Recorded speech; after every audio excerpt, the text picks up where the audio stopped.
Well, we're here this morning with Dave White from New York Sea Grant to talk about some shipwrecks that are on the bottom of different, well, Lake Ontario, but also Lake George, because what we have here in front of us. So there's an exhibit that's going to be starting up. So good morning. Good morning. Good to see you both. So Happy New Year. Let's talk about the boat in the room here, because you have this. This is kind of hard to avoid. This is a replica of what? This is a replica of what they call the land tortoise Radeau, which is a vessel that is actually on the bottom of Lake George. It's the oldest intact warship in North America. This replica was made by one of our students, Rob Bucci, and it will be on display at the shipwreck display, which is at SUNY Oswego. And why do they stay on the bottom? Why do we keep them there? You know, for the history of it, I mean, this wreck is extremely significant. It is now open to divers, but they've done a full archaeological assessment, and what we learn from these is just incredible about our history. One of the most fascinating things, if you look at the shape of this one specifically, and every wreck has its own story, and I love this one. It's a very unique shape, as you can see. Mm-hmm. This was built back in the 1700s.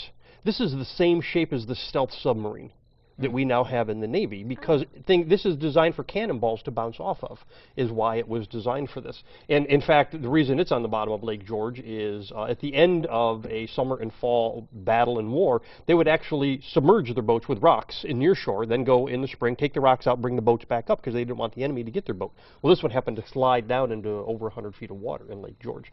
So the shipwreck display that we have at Oswego actually has information on wrecks in Lake Erie, Lake Ontario, the St. Lawrence River, Finger Lakes, Lake George and Lake Champlain, and we're now taking the display we had at the State Fair and putting it into a traveling mode. So it's on display for the next 3 weeks at the SUNY Oswego Tyler Art Gallery. And when you talk about shipwrecks, it's not just one or two, as you just mentioned, a bunch of different bodies of water, but I mean, it is surprising the number of shipwrecks that are there are hundreds out there that we have not found.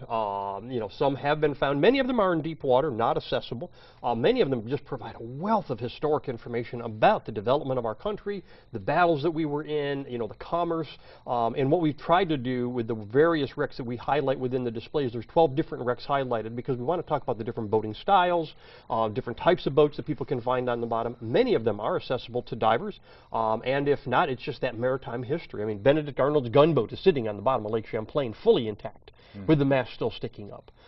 So it's just some of the things we can learn is fascinating. And accompanied with pictures and such? I mean, yes. Yes, you know, we've got maps for folks to look at. We've got several interpretive panels. We've got several videos. Some of the video is just phenomenal for folks that don't like to get their hair wet and go underwater outside of the shower. It gives them a chance to see what some of these wrecks look like. We talk about invasive species, because that becomes a concern with these very fragile wrecks as they get colonized with various invasive species, the damage it can have on them that have been down there for all these hundreds of years. SUNY Oswego right now. Is the public welcome to go They there? are absolutely welcome. It is open from 10 to 4. Monday through Friday at the Tyler Art Gallery, which is on the 2nd floor of Penfield Library.